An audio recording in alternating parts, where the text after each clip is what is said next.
Assalamualaikum warahmatullahi wabarakatuh. Selamat datang di channel kami Diet Talk yang akan membahas tuntas tentang diet. Oke, kali ini kita akan berbicara tentang macam-macam diet. Apa sih atau apa aja sih yang ada pada diet atau jenis-jenis diet seperti itu? Mari simak video berikut ini dan kita akan membahasnya dengan Kak Novita. Silakan Kak Novita. Terima kasih atas kesempatannya. Sebenarnya macam-macam diet itu ada banyak ya. Cuma di sini saya akan membahas ada 4 jenis macam-macam diet. Nah, 4 jenis dari macam-macam diet apa sih? Macam-macam diet yang pertama yaitu yang pertama itu ada diet keto. Tahu nggak sih apa itu diet keto? Kayaknya aku udah pernah dengar sih Kak, cuman nggak tahu sih apa itu spesifiknya atau caranya bagaimana, kemudian dilakukan untuk siapa aja. Mungkin bisa kita bahas sekarang. Boleh. Yang pertama kita harus tahu dulu apa sih pengertian dari diet keto itu sendiri. Diet keto adalah metode diet yang menerapkan pola makan tinggi lemak dan protein tetapi rendah karbohidrat. Tujuannya dari diet ini sendiri agar tubuh kita lebih banyak mendapatkan kalori dari protein dan lemak, bukan dari karbohidrat. Tapi lemaknya ini bukan sembarang jenis lemak loh. Biasanya kalau Kak Feby ini mengonsumsi jenis lemak, apa sih yang biasanya dikonsumsi?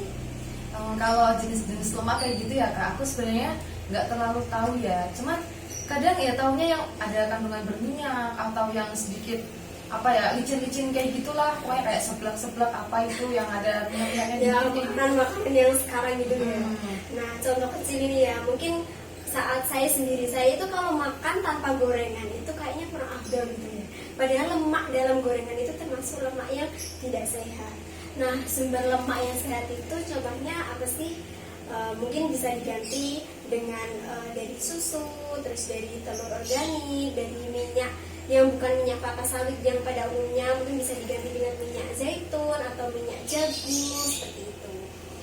Nah, lemak jenis ini pun kayaknya jarang banget ya ditemui di sini, apalagi yang mungkin bisa kendala ekonomi, belinya di mana, terus harganya berapa, apalagi kalau orang-orang yang daerahnya itu kurang menjangkau dari kota ya, jadi itu kayak lebih banyaknya itu memang jenis-jenis lemak yang kelapa sawit itu kan untuk menggoreng makanan-makanan yang disukai lah, kayak gorengan, terus mungkin ada kerupuk atau apa, itu lemak yang tidak sehat. Nah, mungkin bisa diganti makanannya mulai dari sekarang itu memilih lemak sehat dari susu, dari tadi telur organik atau telur ayam, telur bebek, itu juga lemak termasuk lemak sehat. Terus ada minyak zaitun atau mungkin dari itu minyak jagung.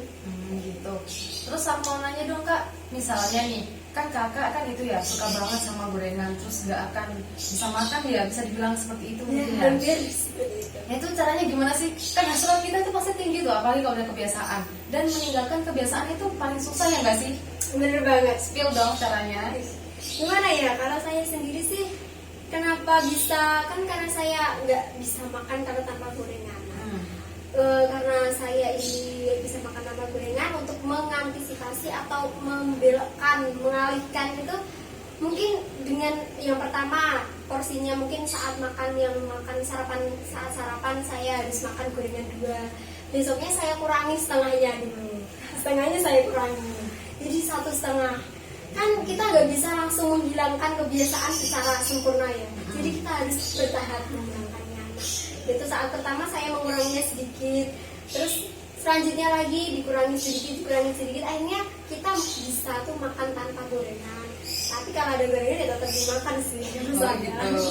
Ya pokoknya intinya kalau misalnya mau mengurangi makanan yang berlemak, kurangi step by step ya guys. Karena emang misalnya nih kita di atas, terus kita mau turun kan harus melewati tangga tuh perlahan, sedikit gitu kan. Gak mungkin kan kita langsung loncat jog gitu kan, pasti kita jatuh ya kan, bener banget.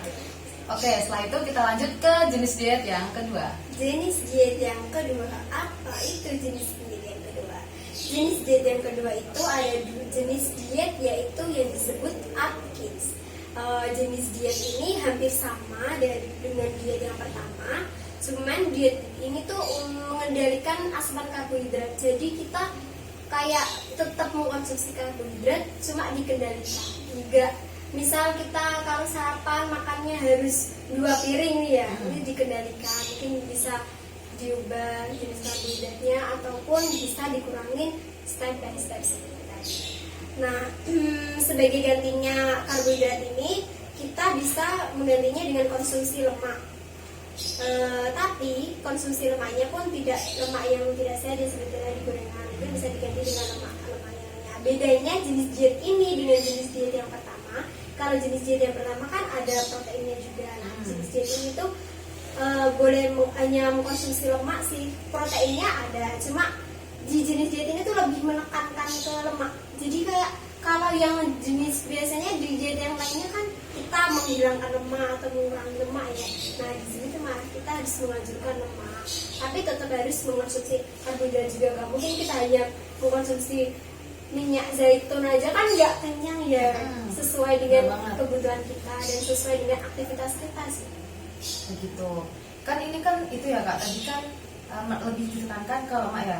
Kalau misalnya orang yang nggak suka makanan berlemak gimana dong jadinya? Meskipun cuma sedikit, terus dia ada rasa mual, kayak gitu gimana jadinya Kak? Sebenarnya kalau orang yang nggak suka jenis lemak itu kayaknya lebih ke lemak yang kayak sebelah gitu ya. Tapi kalau jenis lemak yang sehat, kayaknya lemak yang jenis lemak yang sehat itu kayak telur tadi kan ada lemaknya, cuma ada proteinnya ya. Tapi kan lemaknya kayak nggak terlalu kelihatan ya, maksudnya kayak kita mencium bau lemak dalam telur kan kayak nggak. Kecuali kalau telurnya itu kita buat kayak bumbu seblak, terus yang minyaknya banyak itu kan biasanya beda. Mungkin bisa lah mungkin bisa kan sekarang ada produk-produk yang nggak disebut merek ya, produk yang untuk mengurangi minyak lemak kayak gitu sih kayaknya. Oh gitu ya Kak. Jadi gitu guys, jenis diet yang kedua yaitu diet Atkins yang makanannya itu bersumber dari protein murni dan sayuran tinggi serat. Nah kayaknya ini kalau cuman berhenti di sini yang jenis diet kedua kayaknya masih nanggung ya nggak sih? Mending kita lanjut aja terus ya Kak sampai diet yang keempat. Jadi kita lanjut ke jenis diet yang ketiga, apa tuh? Oke, lanjut jenis diet yang ketiga yaitu ada diet Mediterranean. Yaduh, mulutnya itu susah banget suruh ngucapin yang sulit-sulit aja. Wah kayaknya emang istilahnya asing banget ya Kak. Kayaknya Aku aja baru denger loh kalau yang ini nih, biasanya tuh emang kayak adanya diet apa ya, kayak diet tinggi protein kayak gitu-gitu tuh, diet natrium. Kok ini kan asing banget sih bagi aku. Kayak asing banget. Yang ketiga itu ada diet Mediterania. Diet ini tuh merupakan diet yang paling dianjurkan untuk dilakukan dalam upaya menurunkan berat badan. Karena metode ini dapat membuat tubuh kita tuh menjadi lebih sehat dan kayak merasa lebih bugar. Metode diet ini tuh menggabungkan kayak pola hidup yang sehat yang dulunya 4 sehat 5 sempurna kan sekarang sudah nggak dipakai ya seperti itu. Diganti dengan isi piringku atau ini makanan seimbang, jenis makanan seimbang. Nah diet ini tuh menerapkan pola hidup sehat seperti olahraga yang teratur. Mungkin olahraganya juga nggak boleh yang kayak hari ini aku olahraga, besoknya enggak, besoknya lagi olahraga kayak mut-mutan enggak. Tapi kita harus istilahnya itu istiqomah, maksudnya teratur.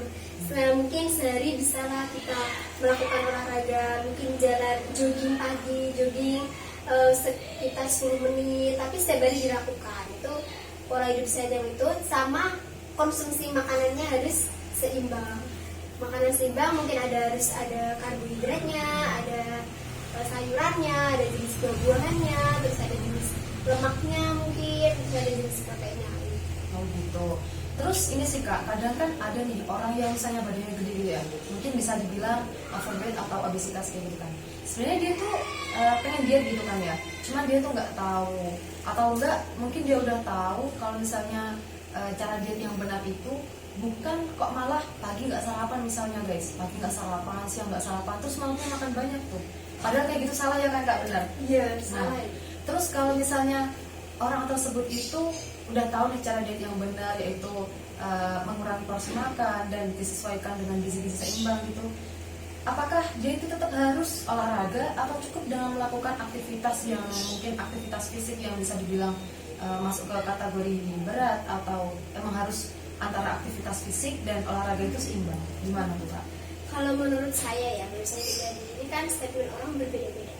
Saat kita melakukan aktivitas fisik Ya, contoh dari aktivitas fisik itu sendiri apa sih Kak? Misal kalau menyapu, terus mengepel, mencuci piring, mencuci baju itu kan termasuk aktivitas fisik ya. Nah itu menurutku tetap harus diimbangi dengan olahraga yang teratur, mungkin dari 10 menit per hari atau dari aktivitas fisik kayak itu kan itu menurut saya perlu sih untuk menyeimbangkan antara olahraga dengan aktivitas fisiknya.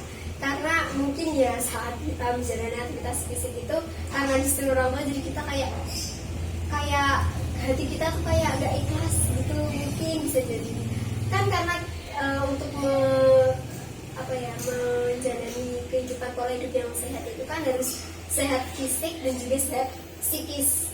Kita kalau sehat fisik saja tapi psikis kita kayak terguncang kan sama aja sih menurut saya. Jadi kalau kita olahraga kan mungkin bisa merefreshing pikiran kita dari kegiatan-kegiatan yang mungkin membuat kita merasa cukup lelah. Nah, tapi dalam diet ini juga itu lebih ditekankan ya untuk sayuran, karena untuk serat, terus buah-buahan, kacang-kacangan, biji-bijian, dan mungkin ya pokoknya pola hidup sehat yang mengikuti pola gizi seimbang. Oh gitu. Oke, sangat bermanfaat banget nggak sih guys? Untuk tambahan lagi ya, sedikit saja. Nah, metode diet ini itu menganjurkan kita untuk mengonsumsi sedikit ayam. Daging merah itu juga harus sedikit banget ya. Maksudnya nggak sedikit banget sih, ya dikurangin aja. Terus lemak-lemak yang kayak minyak zaitun, kayak gitu juga dibatasi aja. Gitu.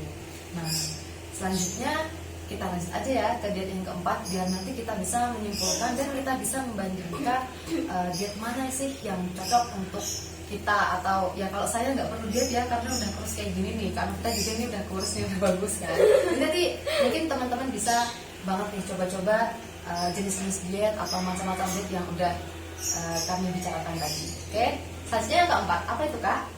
Yang keempat, diet ini tuh selain menghasilkan diet juga menghasilkan amal kali. Wah, gimana tuh? Enak banget gak sih guys? Selain diet juga bisa dihitung amal loh. Berarti dapat pahala dong Kak? Atau gimana nih? Kan kita nggak bisa mengukur pahala seseorang ya. Ya Tapi sih. mungkin kan kita hanya bisa berusaha. Tapi semua yang menentukan kan yang di atas. Yang diet terakhir itu adalah diet puasa. Diet puasa atau intermittent fasting. Saya kalau ngomong bahasa Inggris itu bener-bener belibet banget, kayak gitu lah. Oh gitu. Mungkin Jadi bisa diterjemahkan bahasa Inggris. mungkin kemarin itu sih Kak, aku kan habis ikut itu ya, apa ya, kayak seminar gitu di ULC guys. ULC ini salah satu UKM yang ada di Fakultas Usuluddin Uniwali Songo. Nah, nanti kalau misalnya Kak Novita minat buat belajar bahasa Inggris atau buat untuk speaking atau reading kayak gitu, bisa banget nih chat aku, nanti aku kasih tahu orangnya itu ya mahasiswa, terus udah pernah lomba internasional gitu. Banyak sekali ya saya diundang di sini, tapi saya juga mendapatkan manfaat yang baik. Iya. Kita saling memberikan info tentang ya, terus gimana tadi Kak? Oh iya, yang terakhir ada diet puasa. Diet puasa ini adalah metode diet dengan cara berpuasa makan selama beberapa waktu. Namun selama waktu berpuasa kita ini masih dapat mengkonsumsi makanan. Jadi kita agak full puasa kayak puasa pada umumnya ya. Jadi nggak tahu itu dihitung pahala atau tidak. Oh, gitu. Jadi kita saat mungkin puasa untuk makanan berat ya, tapi tetap dapat mengkonsumsi minuman seperti ya air putih lah ya, minuman yang sehat. Karena sehari kita harus minum berapa liter air putih? Berapa ya? Kalau seingatku sih 2 liter sih Kak. Iya, kayaknya 2 liter atau setara dengan 18 per Metode ini dapat mengatur makanan apa saja yang harus dikurangi dan dikonsumsi selama kita berpuasa. Jadi kita bisa kayak ini tuh seperti kayaknya metodenya lebih mirip ke metode yang ketiga tadi ya, yang lebih ke pola sehat, mengurangi apa yang gak sehat, maksudnya kurang untuk kesehatan, menurut kesehatan mungkin, atau menambahkan makanan yang perlu atau dianjurkan untuk dikonsumsi. Gitu. Oke, yang terakhir itu diet puasa ya guys. Terus aku mau nanya nih Kak, misalnya ya ada seseorang yang mau diet, terus dia itu lebih milih berpuasa. Kan mungkin kalau sering telinga aku dengar ya, kita kan ada kayak puasa apa tuh, selain puasa Ramadan kan ada puasa Senin Kamis, terus ada puasa Arafah gitu tuh, terus ada puasa kayak muting-muting kayak gitu. Gimana Kak kalau misalnya orangnya itu lebih milih puasa muting yang dia itu sebenarnya bukan sebenarnya sih, kalau mungkin dari apa namanya ya, dari pengetahuan itu kalau puasa muting itu lebih cenderung ke makan makanan yang bukan yang putih Kak, tapi yang asli gitu, nggak mengandung, misalnya nggak mengandung bahan campuran kayak misalnya garam atau gula atau apa yang itu kecil gimana kayak Kak? gitu ya. Saya pernah dengar sih ya puasa muti. Kalau sedengar saya, sepengetahuan saya, puasa muti itu puasa yang sebenarnya mengkonsumsi yang putih, cuman sama mengurangi itu, nggak memakan yang tadi garam, terus ada kalau garam masih boleh deh, kayaknya garam itu masih boleh, cuman kayaknya mengurangi yang bermicin-micin, kayak mungkin ada tambahan micin ya, kayak tambah micin gitu, tapi kalau garam boleh, dan warnanya itu pun nggak boleh yang setengah garam. Jadi seringnya itu kalau orang puasa muti itu lebih sering mengkonsumsi hanya nasi putih saja tanpa lauk, atau enggak itu di lauk dikasih lauk tahu putih yang hanya tahu putih biasa, cuma mungkin direbus atau dikukus kayak gitu. Jadi kalau menurut saya itu kayaknya nggak mencerminkan pola hidup sehat sih. Karena saat kita melakukan puasa muti itu kan kita tidak bisa menyeimbangkan gizi yang perlu kita asup, gizi yang diperlukan tubuh kita saat kita melakukan aktivitas. Kan nggak mungkin ya kita setiap hari hanya tidur saja. Mungkin kan pasti kan kita memiliki aktivitas. Saat kita jalan, saat kita bernapas pun itu kita memerlukan energi. Jadi kalau untuk hanya untuk mengkonsumsi yang dia putih, apa tadi puasa putih ya, puasa putih tadi itu kayaknya bukan untuk pola sehat, karena kita nggak ada sayurnya, nggak ada serat buahnya, terus nggak ada proteinnya, hanya karbohidrat saja. Jadi energi yang diperlukan dan gizi yang diperlukan tubuh kita tidak terasup. Makasih banget ya Kak, ini kayaknya aku sangat tercerahkan nih. Nanti kalau misalnya aku ditanya nih guys, misalnya ditanya saudara aku atau teman-teman aku yang overweight kayak gitu, kayaknya aku bisa menjawab deh. Apalagi nih Kak Novita jelasnya sangat detail banget ya. Wah, makasih banget ya Kak. Makasih kembali.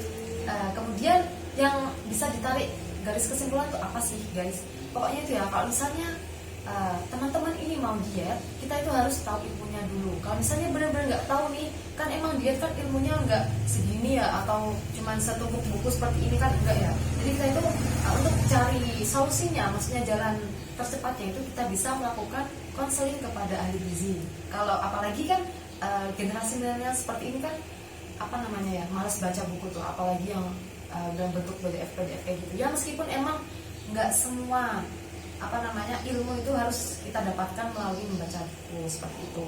Terus kemudian untuk diet ini, untuk diet puasa memang bagus ya, akan tetapi harus tetap sesuai dengan gizi seimbang. Jadi kalau misalnya mau dietnya memilih dengan cara yang puasa, kalau misalnya nasi, tahu, terus sayur apa kayak gitu ya nggak apa-apa. Asalkan jangan cuma nasi doang tanpa lauk, atau bahkan cuma tahu doang kayak gitu. Apalagi sampai nggak mengonsumsi ikan dan jenis-jenis protein atau buah-buahan tuh yang terutama yang mengandung serat tinggi.